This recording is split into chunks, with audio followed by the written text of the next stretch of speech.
What is going on, Panther Lair? We are back talking about the Pittsburgh Panthers' home loss to the Clemson Tigers this past Saturday. Now, what I want to tackle here is how Clemson managed to hit 14 three-pointers in this game. They were 10 of 16 in the first half. I put this out on X, but obviously worth repeating here that a big part of this was the Pitt guards consistently trailed screens, whether it be a ball screen or an off-ball screen. That forced other players into help longer, and Clemson was able to find the open man. It really is that simple in a lot of ways, and we're going to detail that out here. I have 4 sequences that show that, and then I have 1 sequence at the end that illustrates why it's important to stay connected, navigate those screens well. So let's dive in. This first one here, going to be some zoom action, all familiar with that. Clemson just does a really good job executing these things. You're going to see Damian Dunn is going to trail the zoom screens by quite a bit. It's going to force Jorge Diaz-Graham into help for a while. And then because of that ends up being a switch. Damian Dunn gets on Ian Schiffelin in the paint, which is not a great matchup. 3 Pitt players converge. Ball gets kicked out, ultimately finds Jaden Zachary here in the corner for a wide open 3. First possession for Clemson in the second half. Of note, Ian Schiffelin did hit a 3-pointer as the last shot that Clemson made in the first half. So obviously he has that type of range, and he already showed that in this game.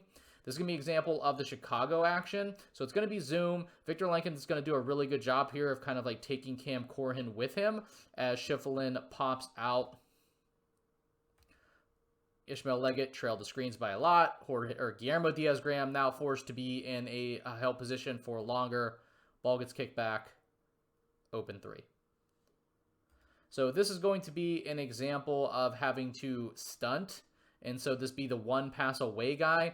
So this time it's going to be coming out of transition, just be a little pistol action. And Zach Austin, who is a really good defender, ends up trailing this just by a little bit. And because of that, Jalen Lowe is going to have to stunt. And he just finds the 1 pass away guy and open 3. And again, same thing. You can see this is the off-ball screen navigation. What happens here? Leggett gets caught up, gets popped out, and now this player is just going to drive into this. So now we have Dylan Hunter, and he is going to just drive into this open space. Lowe has to kick over in a stunt, and now again, Zachary is open for a 3. So it really kind of comes down to that in a lot of instances. When you're forcing your teammates to be in help, that's going to leave someone else open, and good teams are just going to find that open player. And you'll see in the second half when Pitt was starting to make their comeback, a lot of that is switching everything. I'll have a video on that as well. You're going to see that they're going to run this zoom action down here, and Lowe is going to stay connected the whole way. So he is just staying connected and just denies Zachary the ability to create an advantage here. So I think that's like worth backing up for and taking another look at.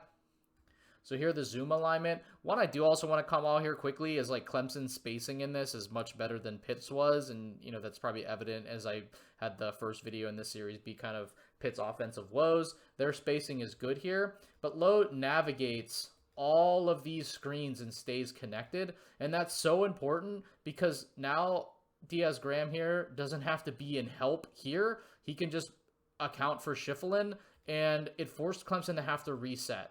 And it's just so important. It's really in the details. It's not that Clemson ran things that like no one's ever seen. It's not that, you know, they just happened to generate 3-pointers by playing 5-on-4. It was nothing like that. They essentially were able to create those 5-on-4 type of opportunities based on the fact that they found open players when Pitt was forced to commit more help. And a lot of that's because their guards trailed screens, whether ball screens, off-ball screens, and that's something that Pitt's probably going to have to clean up.